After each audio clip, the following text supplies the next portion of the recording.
মৎস্য দপ্তর থেকে রাজ্যে জেলা স্তরে মৎস্য উৎসব শুরু হয়েছে। আজ প্রথম ঊনকোটি জেলা ভিত্তিক মৎস্য উৎসব বিপুল উৎসাহ উদ্দীপনার মধ্যে দিয়ে সম্পন্ন হয় ঊনকোটি জেলার কাঞ্চনবাড়ি কমিউনিটি হল সংলগ্ন মাঠে।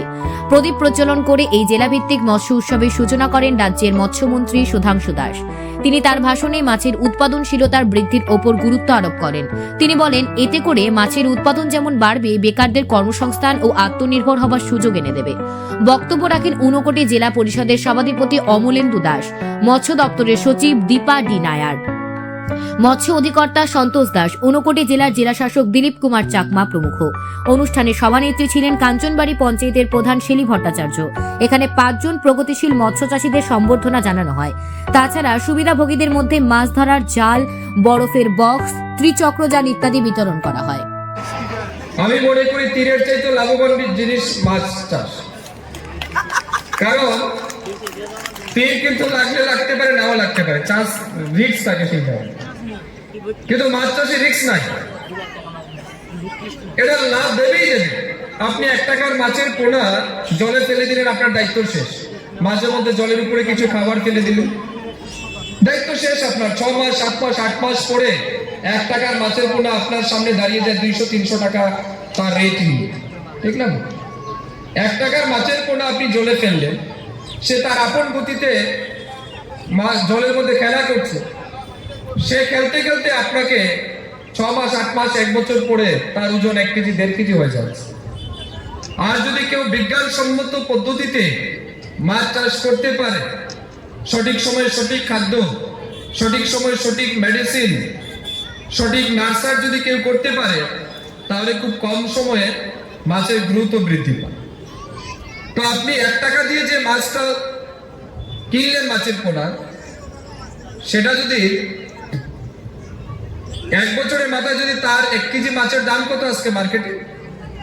বড় মাছের দাম কত? 250 টাকা 300 টাকা কেজি, 400-500 টাকাও কেজি হয়। 300 টাকাও যদি আমরা ধরি কেজি, তো 1 টাকার মাছের পোনা 1 টাকা আপনি লাগিয়ে 1 বছরে যদি 300 টাকা পাওয়া যায়, এটা কত পার্সেন্ট লাভ হয়? আপনি ব্যাংক থেকে ইন্টারেস্ট আনতে যাবেন, ব্যাংক থেকে লোন নেবেন, ব্যাংক আপনার কাছ থেকে কত 6% 8% ইন্টারেস্টে বছরের শেষে।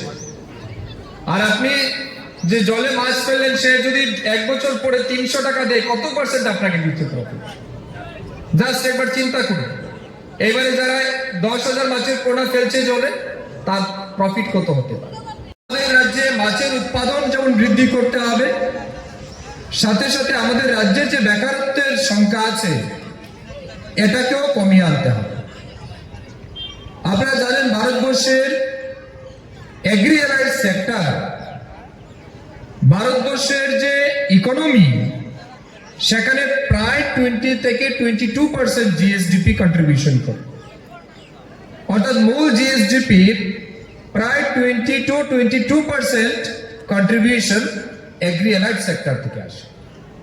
তার মধ্যে ফিশারি সেক্টর, এআরডিডি সেক্টর বা animal husbandry and agriculture department, এই 3 দপ্তর কিন্তু আমাদের গ্রামীণ অর্থনীতিকে মজবুত রাখার ক্ষেত্রে গুরুত্বপূর্ণ ভূমিকা পালন করে।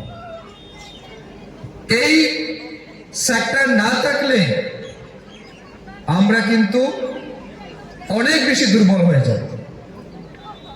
আপনারা জানেন, করোনা মহামারী যখন আমাদের দেশে এসেছিল 2020 সালে, করোনা মহামারীর সময় বিশ্বের বড় বড় শক্তিশালী দেশ, তারা কিন্তু সম্পূর্ণরূপে বিপর্যয়গ্রস্ত হয়ে পড়েছে। তাদের অর্থনীতি ভেঙে পড়েছিল। তারা তাদের দেশের নাগরিককে হেলথ কেয়ার দিতে পারেনি, হেলথ সার্ভিস দিতে পারেনি। Whereas আমাদের দেশে প্রধানমন্ত্রীজির নেতৃত্বে ভারতবর্ষের 80 কোটি মানুষকে আমরা বিনামূল্যে 5 কেজি করে চাল দিয়েছি।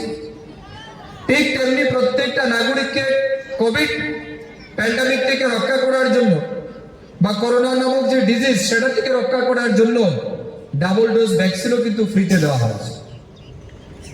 এখন আমার প্রশ্ন হচ্ছে, আমার পার্শ্ববর্তী দেশ বা অন্যান্য শক্তিশালী দেশ তার দেশের নাগরিককে ফ্রিতে খাওয়ার তো দূরের কথা, ফ্রি মেডিসিন দিতে পারেনি। সেই জায়গায় আমরা আমাদের দেশের নাগরিককে ফ্রিতে চাল দিয়েছি, খাবার দিয়েছি, আমরা মেডিসিন দিয়েছি, ভ্যাকসিন দিয়েছি, সব দিয়েছি। কেন আমরা করতে পারলাম? কারণ আমাদের দেশের গ্রামীণ অর্থনীতি মজবুত।